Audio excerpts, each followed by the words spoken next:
Robert Davis, owner of Peace Medical Marijuana Consultants, and this is my buddy. I'm Micah Boutillier, head instructor, hemp specialist for Let It Grow, First New Mexico Medical Marijuana School.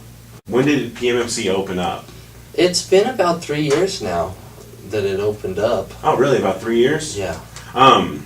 And of course, just so for the people who don't know anything about what it is, you've never even heard of medical marijuana consultants. Yeah. People who've never even heard of medical marijuana, maybe. Yeah. What exactly is it that you do? Well, what we do is we have an in-house practitioner that comes in and does signatures for patients that want to get on the program.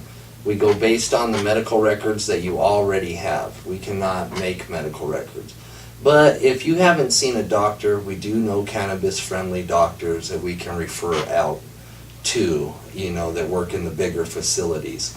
When we have facilities like Presbyterian, UNM, and the VA, they're federally funded and they cannot deal with medical cannabis at this time because they want the money. They're not really interested in helping the patient, so that's when they give you my number. Yeah. So to speak, and that's how it happens. Well, on that part, actually, since you are mentioning it, how is PMMC treated by the state? We are actually treated very good. We have a good relationship, very open, and that's the way I want it to be. The state has no jurisdiction over me since I'm a private business or whatnot. Okay. But I've always told them, if you have a problem, you call. And so far, if they have a question, they do. And they have the number to our doctor. I even have the number to the lady's cell phone right here. Okay. Right here. And so it's been very open. And I like that. I've told them since the beginning, if you guys need something, you just ask. I don't care if you're the state and I'm a private company. Yeah, because we know that a lot of people are scared. I mean, a lot of people, when they think about the processes, yeah. Because since we know that the actual process to get your medical marijuana, your actual user license, isn't exactly an easy process. I mean, that's part of the reason that groups like yourself exist. Yeah, oh, definitely. Yeah, so I mean, I know that some people are actually would assume that there'd be just stacks of paperwork involved, nothing but delays. Yeah. So that's good. The state's actually working with you on the matter. Yeah, and there is delays. I mean, it does take a couple months to get your card. The health department has to make them. They're slow. Yeah. They're underfunded, understaffed, just like everybody, and then gathering the medical records. So. Has there been any recently added medical conditions to the medical marijuana listing? The last one that was added was rheumatoid arthritis.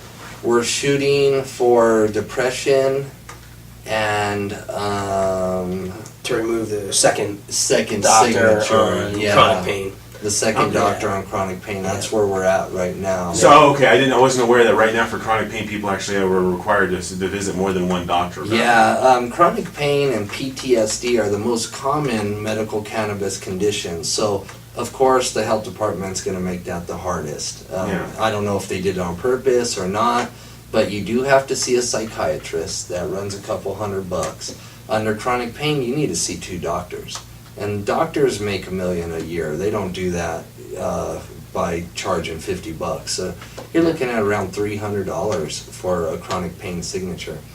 Now the health department knows this, and they're very smart about it. And they said that that's a problem. People cannot afford that. Right. Let alone doing it every year. Oh yeah. Every year you got to do the same thing. So yeah, in May the doctor board, advisory board that the Department of Health appointed 3 years ago, and they started the program and everything, they meet twice a year to talk about the conditions and accept petitions for new ones. And they said unanimously, vehemently, we need to get rid of this second doctor signature. It's, people who are 5 hours from the city have to come all the way to Albuquerque or Santa Fe to see one of these pain specialists. Well, I have one final question because this kind of gets into it. If the federal government were to reschedule marijuana, what would that mean for your business?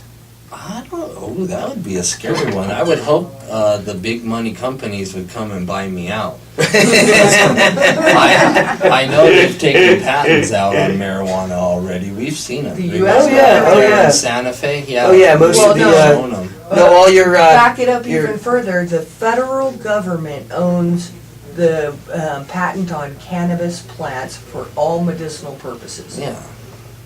Back to 2003. I didn't even know that. Yeah. I've seen patents from all your big pharmaceutical companies that own specific patents on specific cannabis strains and stuff like that. CBDs, Yeah, THC. specific CBDs. So they're already Yeah. ready for. Oh, they're ready. legalized. They're ready. So you know, Yeah, when there's it comes just around, put it out you know, there. hey, I'm all for it. If it's going to help keep people from being prosecuted for using this medicine or using it recreationally, if it's going to help me to have a job growing and help other people to have a job in growing and treating natural medicine, I'm all for it. Yeah. You know, make it legal. I don't care if Marlboro wants to package. Let's do That's that. the way I I don't look care, at it, man. too. If it's going to make it more prevalent, I'm all Speaking for of, it. Marlboro does actually own a patent and a packaging design and has since the They've 70s. owned it for years.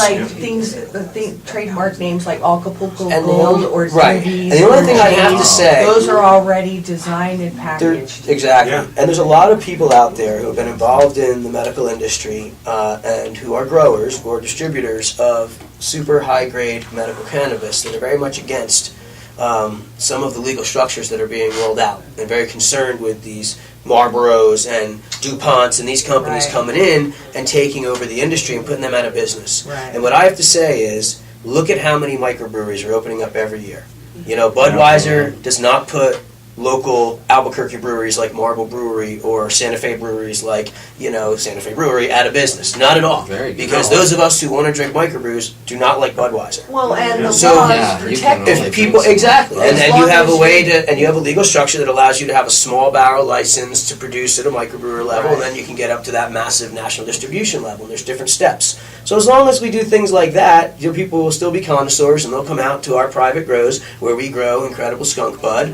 And then if they want to go buy Marlboro in a swag type cigarette, really cheap, then they can do that too. Right. You know? Excellent point. Yeah. So I guess really the final question that we want to know, and it's not really just for us, for everybody, because I mean, we've interviewed you guys a couple times now. You've been on our show a few times, and it seems like every time you guys are just getting bigger and bigger and bigger. I mean, now you're sitting at 2 locations.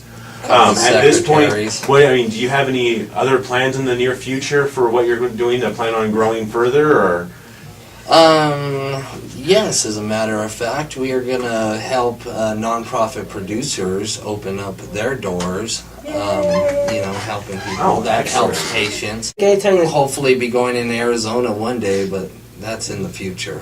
You know. Yeah, that's a little bit out there, yeah, but Yeah. hopefully you guys will be able to, because, I mean, if you guys will be able to jump states even, I mean, that'll make you guys actually one of the major big times when it comes to actual medical marijuana consultants Yeah. groups out there, because right now, I mean, we hear about all the little name shops over in California and Colorado. I don't think I've ever actually heard of one of them actually being multiple Interesting. states. They haven't yet, and mainly it's been because they aren't touching. We don't have enough medical But now we marijuana do. states That touching. is Now we Yeah, do. so that's what- Washington all the way down through Oregon, California, Arizona, New Mexico, up into Colorado. We got a little circle, a little half circle now. Yeah. Of course, Arizona just put a kibosh on their program for now. It's still a law, so we just Yeah. have to wait and see if Yeah. they can cultivate it And- back into a live program. And Arizona's You know, gonna but we're already in allow- Colorado. I mean, I was up there last week certifying 2 grow sites. You know, we've got a lot of connections up there. We've got connections in Arizona, so we're going to keep growing it. Anything that we can do to help the industry, anything we can do to help the growers grow better, cleaner medicine, and help more of them to grow it,